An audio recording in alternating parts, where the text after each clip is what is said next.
Hello friends, movies all অ্যাবাউটে আপনাদের স্বাগত। জিও হটস্টারে একটি নতুন মুভি রিলিজ করেছে। মুভিটির নাম সরজমিন।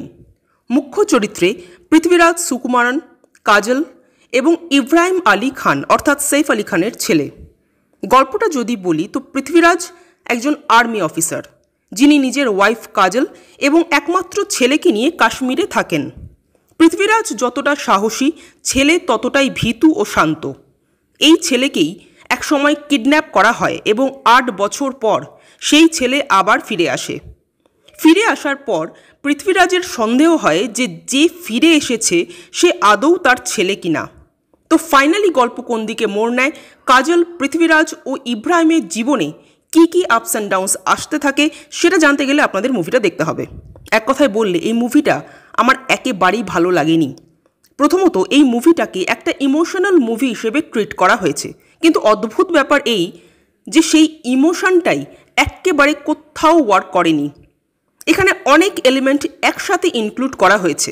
বাবা ছেলের কনফ্লিক্ট, স্বামী স্ত্রীর সম্পর্ক, টেররিস্টরাও যে মানুষ তার একটা সাইড, এবং সর্বোপরি দেশভক্তি।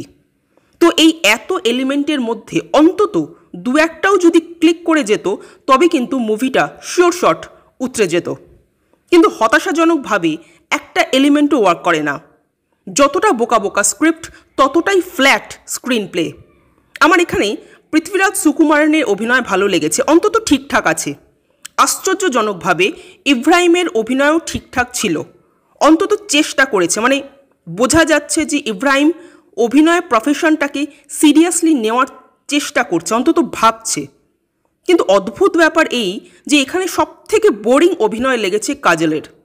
পুরো মুভিটাতে কাজল শুধু দুঃখই পেয়ে গেলেন, অথচ সেই দুঃখ এক বিন্দুও দর্শককে ছুঁতে পারল না। কাজলের ড্রেস, মেকআপ, তার বডি ল্যাঙ্গুয়েজ, কোনো কিছু দেখেই মনে হলো না যে তিনি মন থেকে দুঃখটা পাচ্ছেন। মনে হলো যেন দুঃখটা পেতে হয় তাই পাচ্ছেন। আর গল্প তো ভীষণই প্রেডিক্টেবল। প্রত্যেকটা সিনে আপনারা বলে দিতে পারবেন যে এরপর ঠিক কী হতে চলেছে।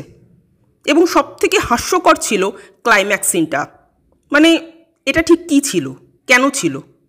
মানে এই বোকা বোকা জিনিসটা কি না করলেই হতো না?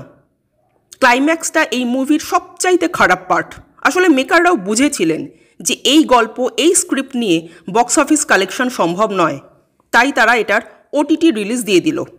যাই হোক, ওভারঅল এই মুভিটা আমার ব্যক্তিগতভাবে একদমই পোষালো না। আপনাদের কেমন লেগেছে কমেন্ট করে জানাবেন। আর আমাদের ভিডিও ভালো লেগে থাকলে প্লিজ লাইক, শেয়ার, সাবস্ক্রাইব করতে ভুলবেন না। Thank you.